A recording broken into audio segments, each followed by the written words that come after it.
عاصف الأنين بداخلي، كم مرة قد ذاق قلبي من أساه محن تمر، وكم كرهت مصابها لكن رأيت الخير يسكب في أنا، كم مرة قد ضقت من عظم البال. For centuries, ever since the start of the Muslim conquest, the Muslim armies have been trying to conquer Anatolia from the Roman Empire.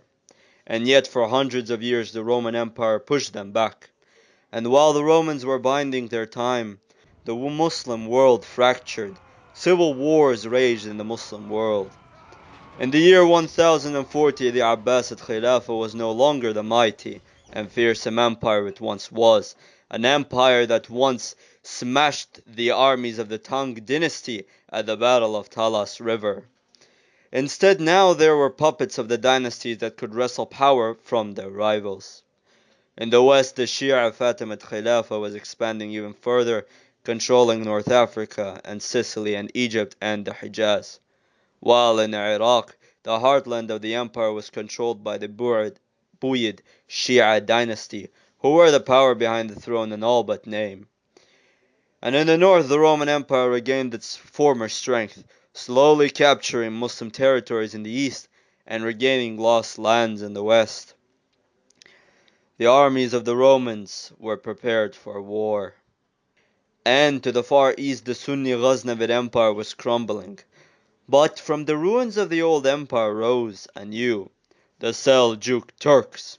Under the leadership of Sultan Tughrul, rahimahullah, thundering they swept from the east, conquering the old Ghaznavid lands and consolidating their power. The Abbasid Khalifa, taking advantage of this unexpected turn of events, sent a plea to Sultan Tughrul to liberate the Khilafah from the Shia Buyid dynasty. And Sultan Tughrul answered. He marched his army west and finally liberated Baghdad. For the next 2 decades, the Seljuks consolidated their power and sent raiders into Roman and Fatimid lands, probing for any sign of weakness. After the death of Sultan Tughrul, rahimahullah, Muhammad ibn Dawood, also known as Alp Arslan, took the seat of the empire. He became the Sultan. Alp Arslan would continue his uncle Tughrul's work and would look towards expanding the Seljuk state further. During that time, the Roman Emperor Constantine Ducas was enacting his reforms. One of them was the disbanding of a 50,000 strong Armenian garrison that protected the Roman Empire's eastern borders. The new Sultan eagerly wanting to expand, and he saw the opportunity and swiftly attacked and conquered Armenia and Georgia. Sultan Alp Arslan continued to send raiders deep into Anatolia, but while his raiders were probing the Roman defenses, Alp Arslan's eye moved towards the Muslim lands under the Fatimid Shia Khilafah. At the time, the Shia Fatimid Caliphate was suffering from a drought and internal stability, with the Sunnis, who were the majority in the Shia Fatimid Khilafah, who started to rebel, to the point that the ruler of Hijaz and many emirates in northern Syria changed the Friday khutbah to be read in the name of the Abbasid Khalifa instead of the Fatimid Khalifa. Taking advantage of the situation, Sultan Alp Arslan thundered into the Levant. Taking many cities, he laid siege to Aleppo.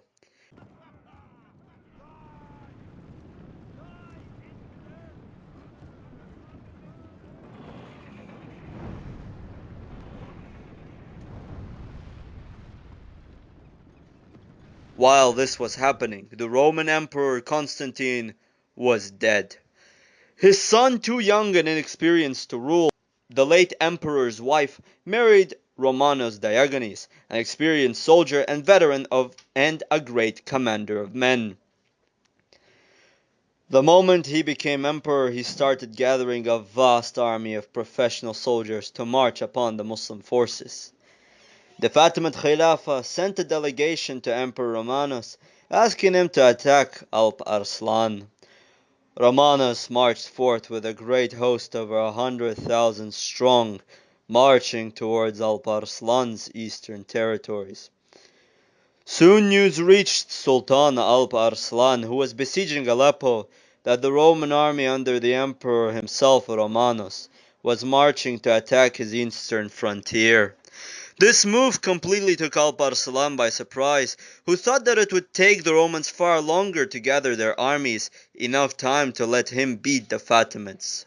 Realizing the danger he was in, with the threat of being outflanked, Alp Arslan abandoned the siege of Aleppo and marched to Manzikert.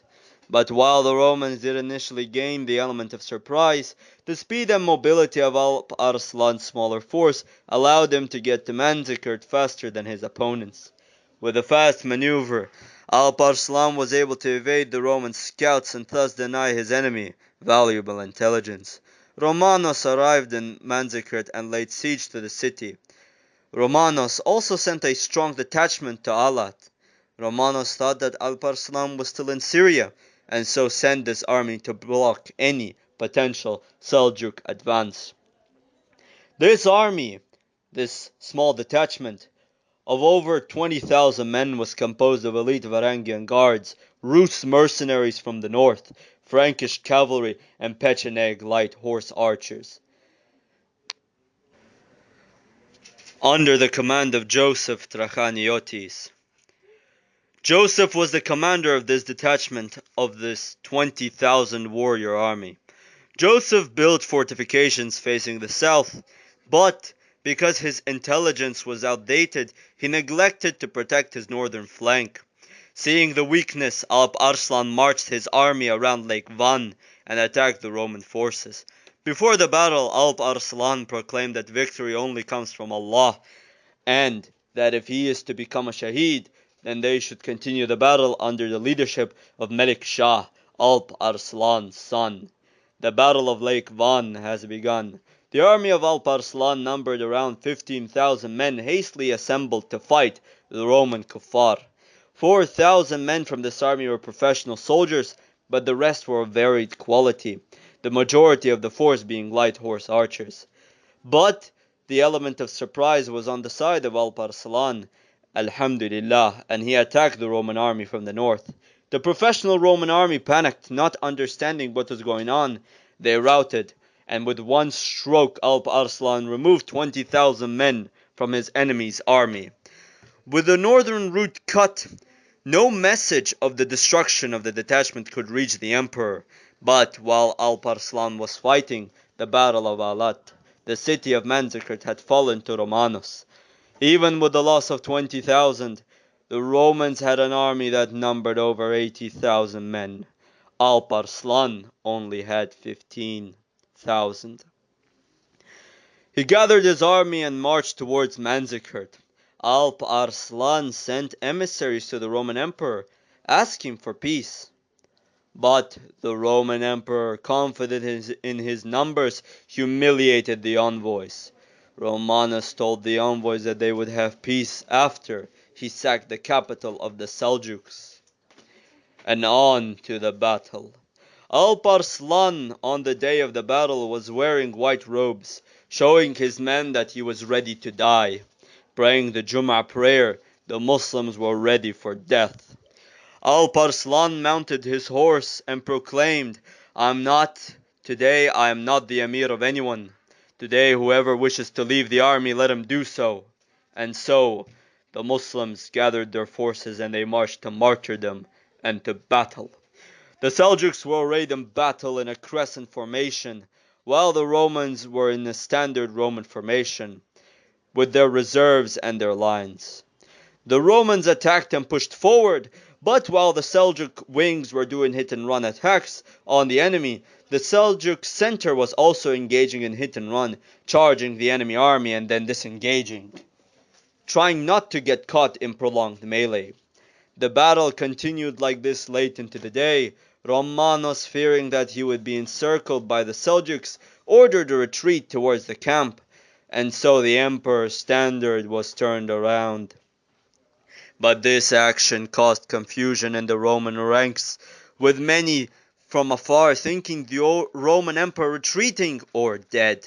Seeing the confusion, Alp Arslan turned around his army and attacked with 15,000 men the entire Roman army.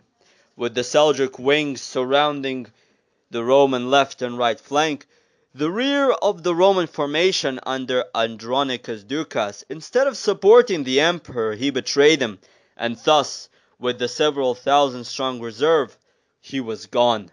The Roman army was surrounded and destroyed. After the great battle, Romanus was captured, and when he was brought to Alp Arslan, he was set free for the price of 1,000,000. But Romanus could only pay 300,000, and so the Sultan forgave him. With this blessed victory from Allah subhanahu wa ta'ala, the Muslims poured into Anatolia. This battle allowed the Muslims to entrench themselves in Anatolia, that would later become the birthplace of Osman, the founder of the Ottoman Empire. Alhamdulillah for this victory. La ilaha illallah. كم مرة عصف الأنين بداخلي، كم مرة قد ذاق قلبي من أساه محن تمر، وكم كرهت مصابها لكن رأيت الخير يسكب في أنا. كم مرة قد ضقت من عظم البلاء، بشر وشيطان يحاصرني أبا. كم مرة قد أظلم الدرب ضحى وتحدر الدمع وضاقت بي رؤى. كم مرة عصف الأنين بداخلي، كم مرة قد ذاق قلبي من أساه محن تمر، وكم كرهت